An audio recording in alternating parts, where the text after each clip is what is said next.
ভাই, প্রথম প্রশ্ন হলো, আমি 5 ওয়াক্ত নামাজ পড়ার পরও অশ্লীল কাজ থেকে বিরত থাকতে পারছি না। বারবার অনুতপ্ত হওয়ার পরও এই গুনাহগুলো বারবার করি। দয়া করে পরামর্শ দিবেন কিভাবে বাঁচতে পারি।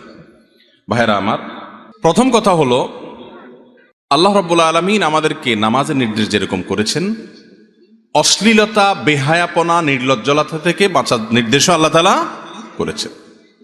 এ ভাই প্রশ্ন করেছেন সৎ সাহসের সাথে, আমরা অনেক লোক আছি নামাজ কালাম পড়ে সবই করে, কিন্তু ফেসবুকে, ইউটিউবে, মোবাইলে, গুগলে, নেটে, অফলাইনে, অনলাইনে নানান রকম হারাম এবং অশ্লীল দৃশ্যগুলো দেখি।